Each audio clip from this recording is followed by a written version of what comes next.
Got caught saying so. Hi everyone, Mike Evans and Casey Pine. Hello everybody. With this week's episode of SpyCurious, the Friday afternoon program for people who like to take statements. We've just come off our 7th Industry Association meeting for AirLap, and so with our countdown today was our guest speaker.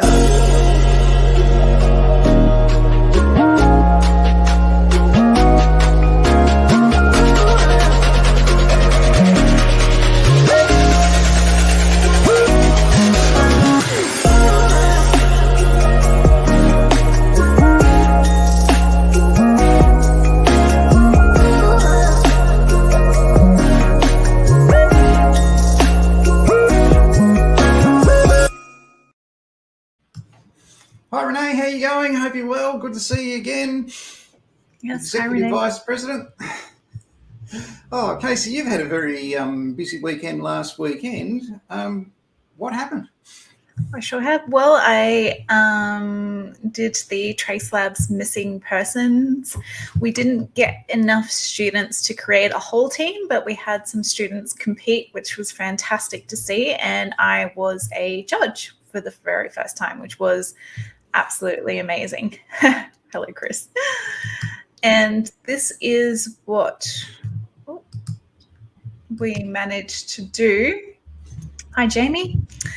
So there was 187 teams, I believe, in total, and there was 6,635 pieces of intel submitted by all of these teams in regards to missing persons. Now, keep in mind, these are real missing persons cases. They're not fake. They're not like hack the box or anything. These were genuine missing people that Trace Labs works with law enforcement to try and help them find some information. And we had quite a few Australian cases in there, which was really fascinating to me. So there's different subjects that we have there, but there was lots of information found. And I believe one person was probably most likely located, which might have been a human trafficking case, which was very, very fascinating. So, but as a first-time judge, it was incredible. I got to judge a team, 2 teams actually. One was from France and one was from Belgium. And that was amazing to talk with and help other OSINT practitioners. They actually work in the field, so that was really great, and got to see what tools they use. And I will show you a tool shortly that I learned about over the weekend. So, but yeah, that was such a fantastic experience for me. I usually compete. This time being a judge was really good to see the other side, but it's one of those things that I always highly suggest people do, especially those who are getting started in the open source intelligence or desktop investigation / skip tracing world, because it's just fantastic experience for an amazing cause. Fantastic.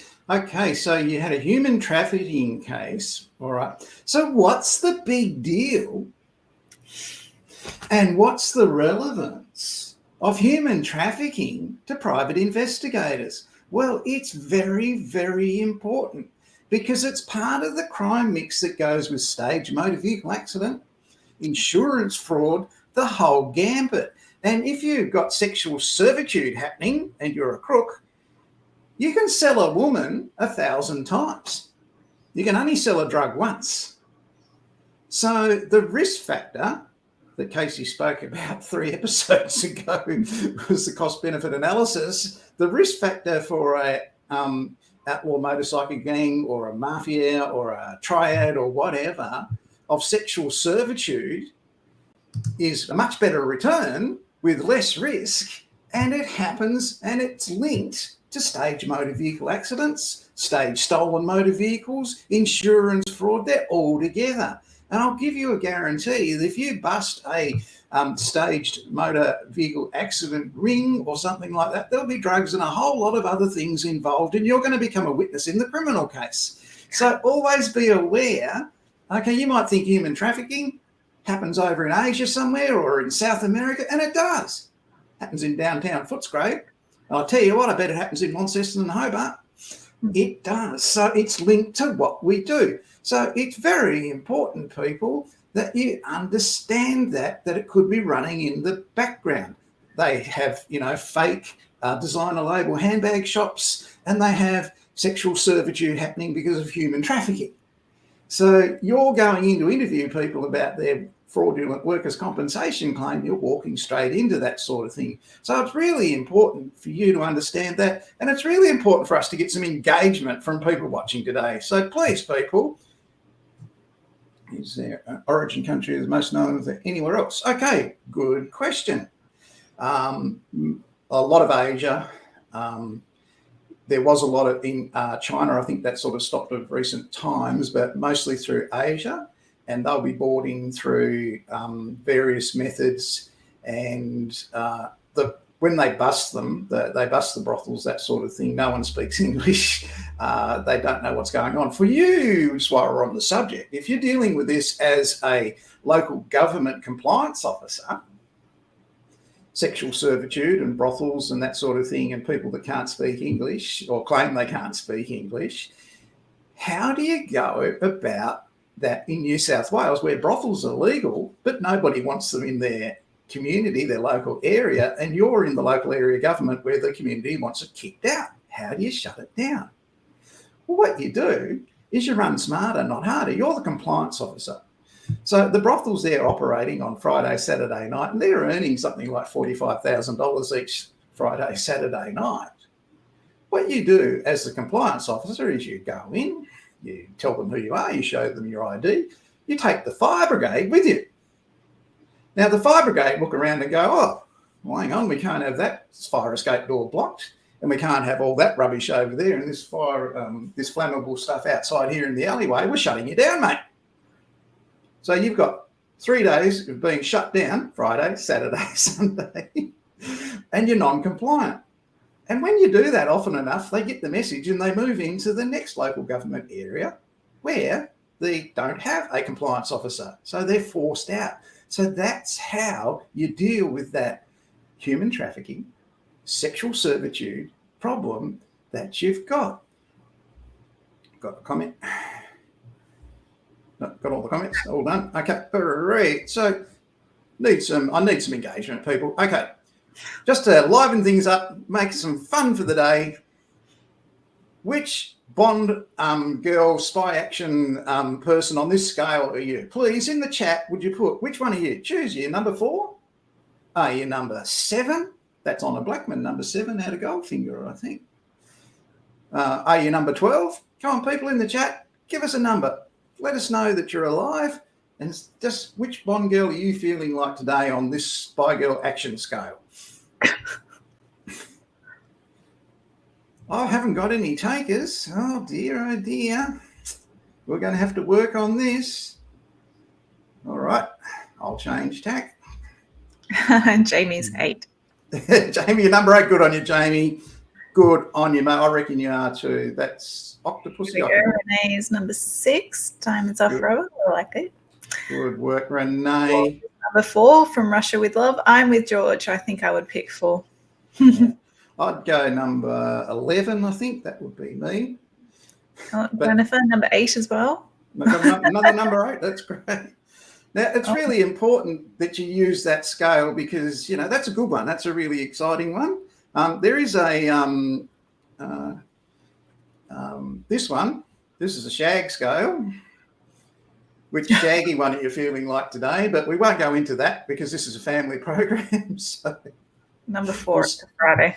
We'll stick with the Bond girl one, people. So thank you for your engagement. We just needed to get some engagement happening.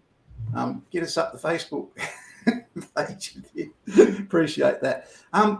Couple of jobs of this week. There's some real beauties going around this week. Here's some great ones. Investigator at ICAC in New South Wales. So you need a certificate for in government investigation to be paid $126,678 a year and 4 weeks holiday and all that sort of thing in the public service. So that's a great job going and investigating public servants who haven't done the right thing. And that could be politicians and it could even be premiers. So really great job there if you have a certificate for in government investigation. This one's a team leader enforcement, multiple opportunities all around Australia. It's not just Brisbane, but there's Melbourne, Sydney, Hobart, Perth, Adelaide, everywhere else as well. So that's a great opportunity, that one.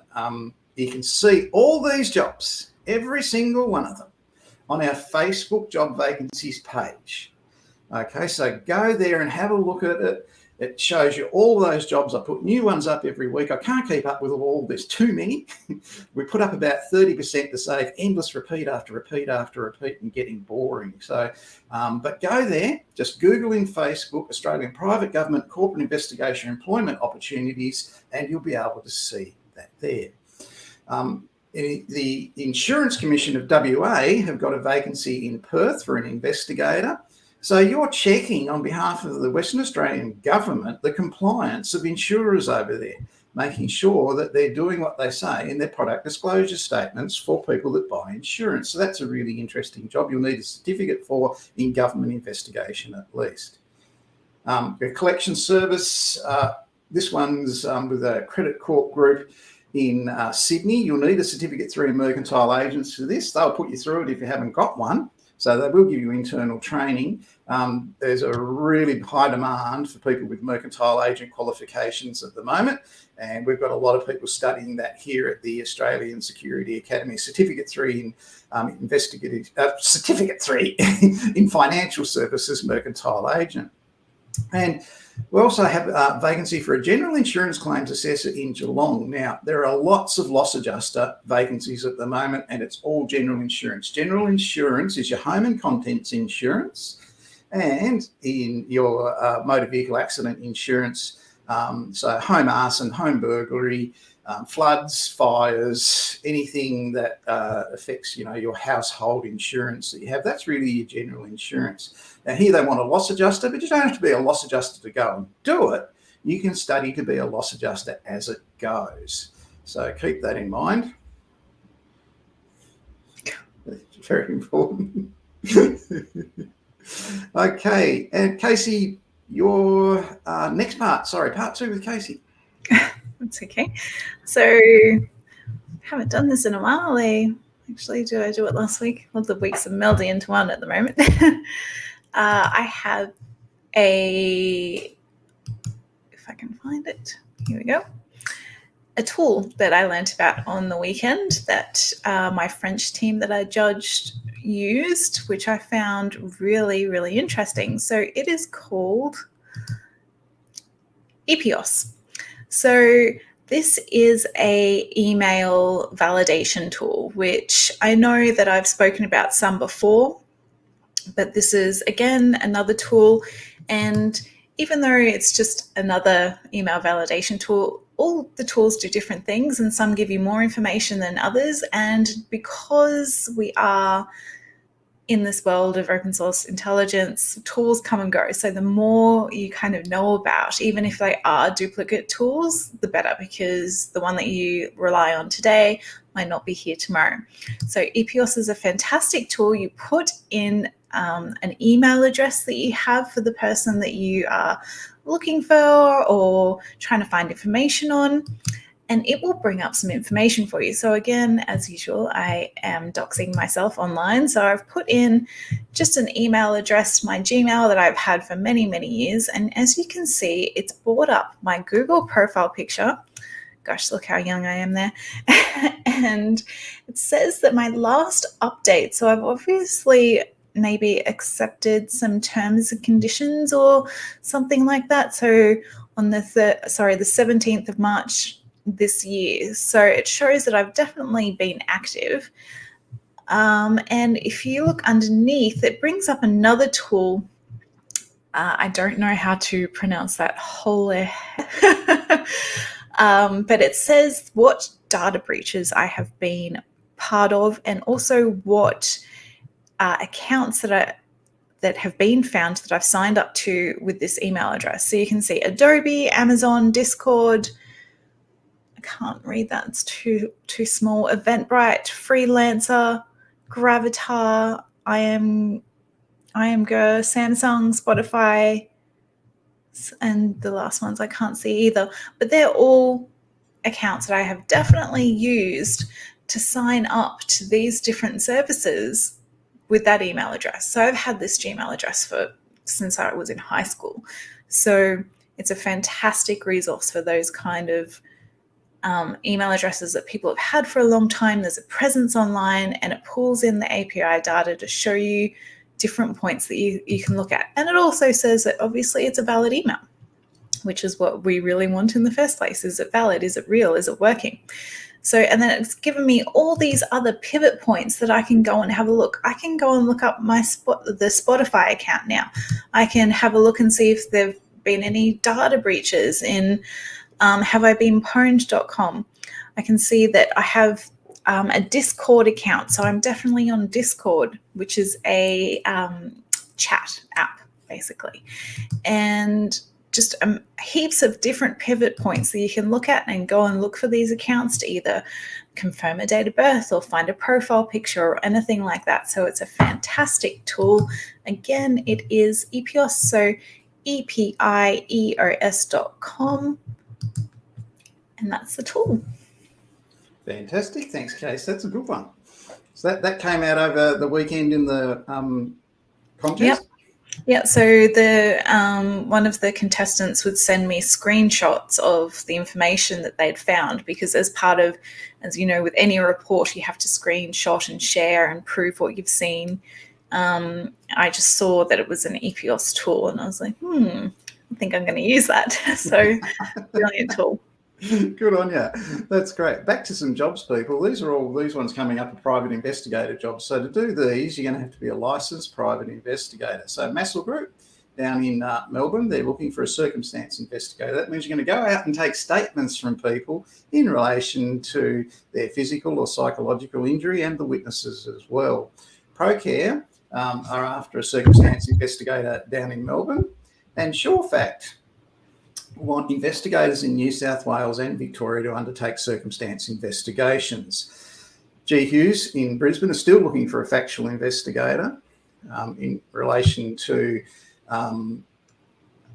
workers' compensation, general liability. So basically liability investigators for people that are injured in accidents, whether it's general insurance or public liability, that sort of thing. Kerrigans are looking for factual investigators in Melbourne.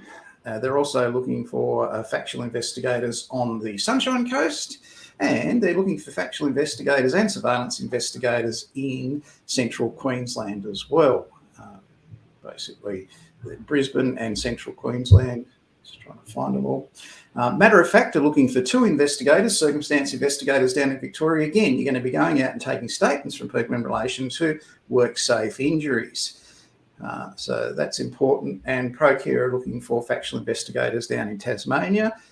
Brookside want investigators in Sydney for general insurance investigations, and Brennan and Associates are after factual and surveillance investigators in Western Australia. Now, in all those cases, you have to be a licensed investigator to do their work. Now, why is that? Well, their contracts with WorkSafe or the TAC or the MAIB say they can only employ licensed. There's Casey demonstrating. Hang on, we'll just get. Yep, the private security providers license in Queensland, and on the back, license function private investigator. And actually volunteering it.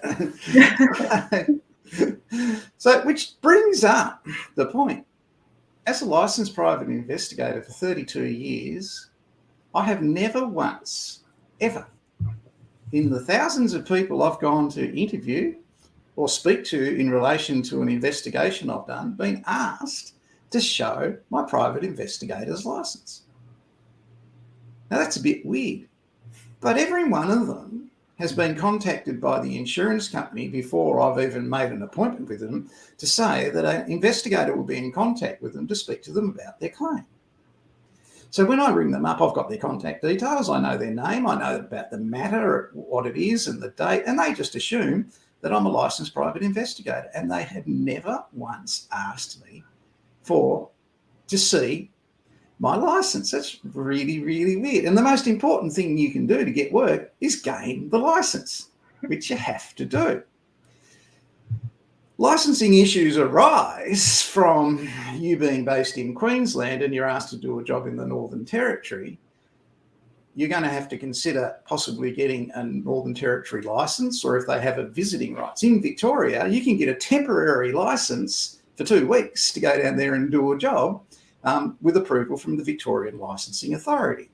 So they do have arrangements in place for temporary ones, and we've spoken before about mutual recognition between states here in past episodes of SpyCurious. But the license is all important. If you don't have the license, you can't do the work. Now, I told you about the debt collection job that was just there. That was based in Sydney. They have to have a Certificate 3 in financial services, mercantile agents to do that job. If someone from Sydney rings you up and asks you about some money they reckon you owe, the first thing you've got to do is say, well, mate, I don't know who you are. You're just ringing me out of the blue. You could be some kind of spammer or fisher or gaslighter or what else are there?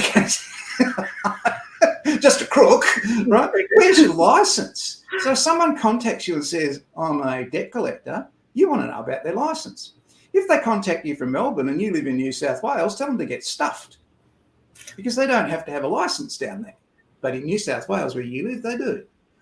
So that's really important in relation to debt collection, but it works the same way for private investigators. Don't push it. You push it and do the wrong thing, you could lose your license. And you don't want to do that. As soon as you lose your license, your headline news in the newspaper, because anything that says private investigator, the whole world wants to know about. That's why everybody watches this program every Friday. Now, moving on from licensing, it's really important that you understand that if you're dealing with someone who is a private investigator, usually they're going to be connected with a private investigation agency who they work for. The agency has contracts with WorkCover, WorkSafe, Transport Accident Commission, the Motor Accidents Insurance Board, or CTP, Liability Green Slip Monitoring Company, or whatever they are. They're all departments or corporations that use private investigators.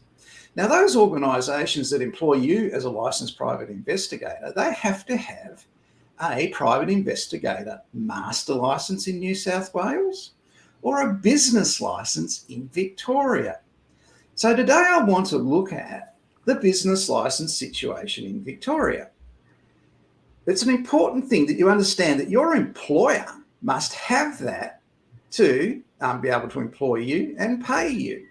So in charge of licensing in Victoria is the Licensing Regulation Division of the Victorian Police. And at all times, for the last 20 years, on their website, they have invited investigation companies and investigators to get a license. It's never not been there. All the time in the last 20 years, it's there on their website.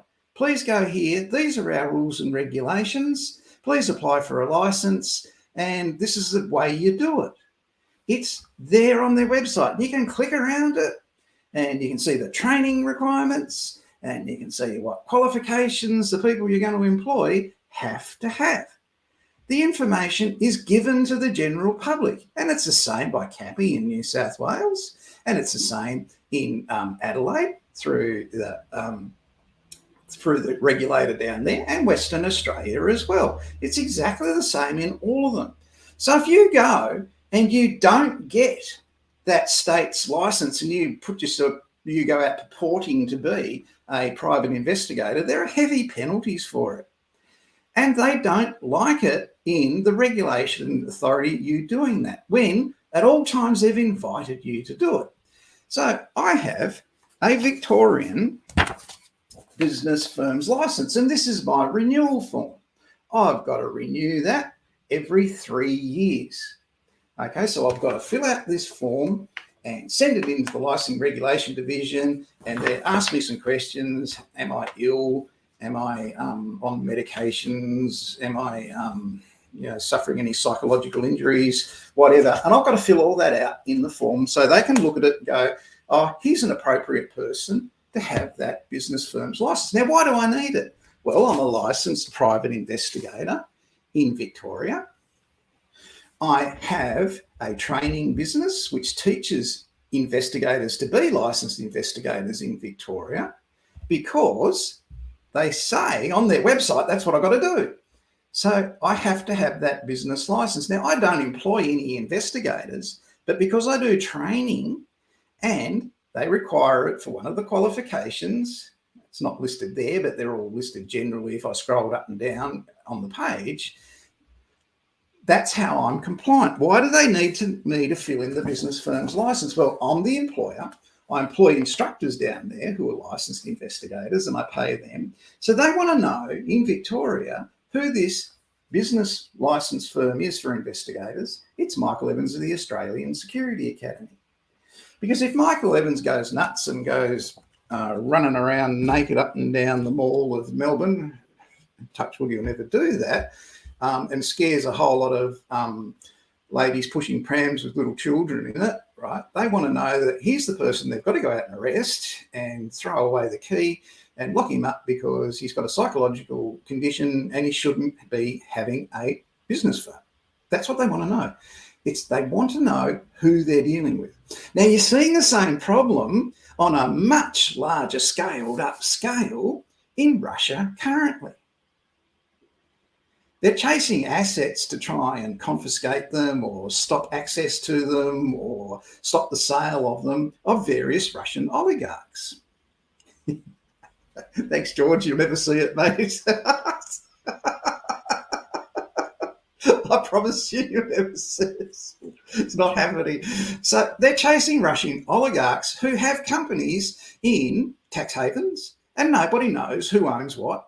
And they don't know who this person is or that person is because they're all structured companies designed by very expensive accounting firms and law firms to hide that.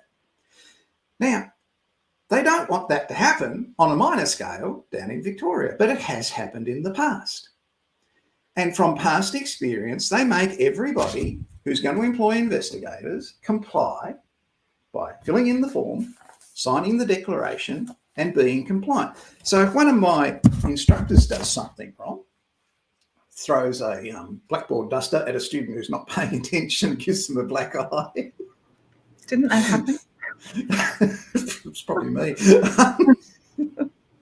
I think the students were throwing them at me. But anyway, if they do that, they want to know that they're going to come to me and they're going to say, well, hang on, you've caused this injury to this person through one of your employers. It's being investigated by WorkSafe, and you're not a fit and proper person to run a security business in Victoria. We're shutting you down.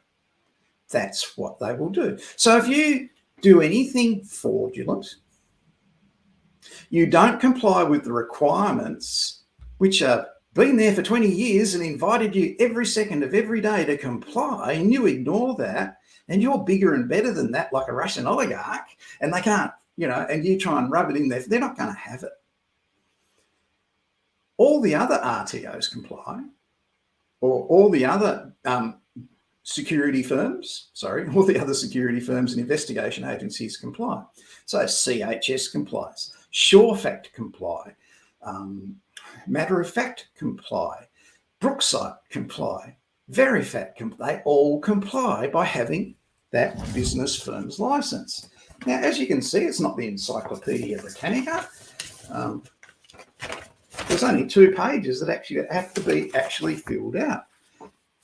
I can't remember the cost. I think it's something like $1,600. I'll try not to look because I'll lose sleep. But in the case, if you're going to employ people, you must have that business license. Now, there is an alternative to hold on to your business license. There are 2 things that you've got to do.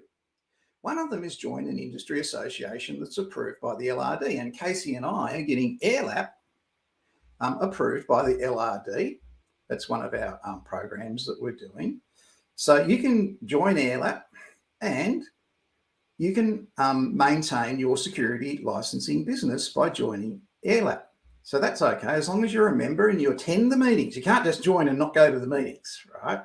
So we just had our 7th AirLap meeting half an hour ago. Exactly half an hour ago it finished. Okay. And in Victoria in the future, in a year's time, you'll be able to join that and you'll be able to have a security firm business. Now, the other thing you can do is you can get a certificate in security management. This is what it looks like. Now, why you have to have that, I don't know. Okay, I really don't know. Common sense dictates that you should get a certificate in security risk analysis, which everybody wants, which is a really powerful and a really good qualification. It's brilliant qualification to set you up for your future, holding it, working in it, or teaching it. But the Victorian Police, in their wisdom, consulted with I don't know who and said, this is the one you've got to have. Now, it only affects Victorians.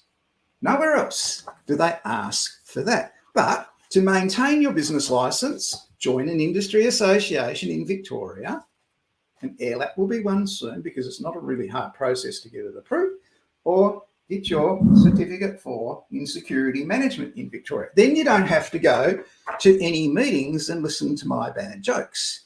So keep that in mind. I'm sure there's masochists out there that like to listen to my bad jokes. Just before we wrap up for this week, a couple of jobs are still really important. Auto and general. Yeah, thanks, Chris. Yeah, I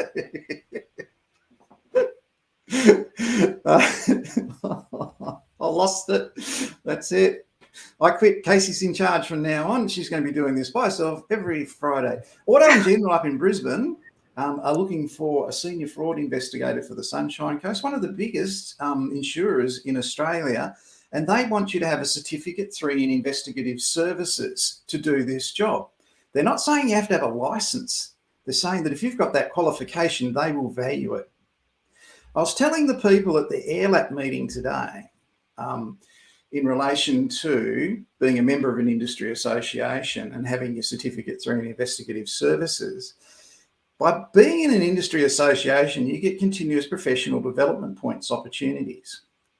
And those continuous professional development points are valued by insurers.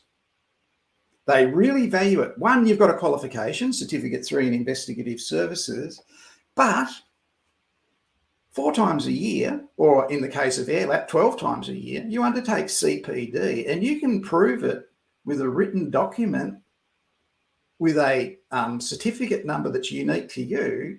That's going to be highly valued when you go for a job with an insurer who's forward-thinking like this one is. So that's a really great opportunity in relation to the Sunshine Coast and the way they're thinking in insurance companies today. That's it from me, people. Casey, we've wrapped up, covered everything from you? Yep, I believe so. All right, well, we'll go out now, usual.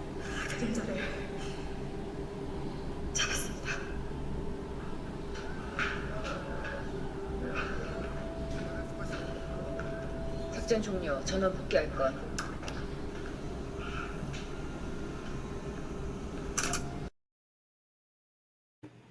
Thanks for watching, people. That was episode 138 of SpyCurious.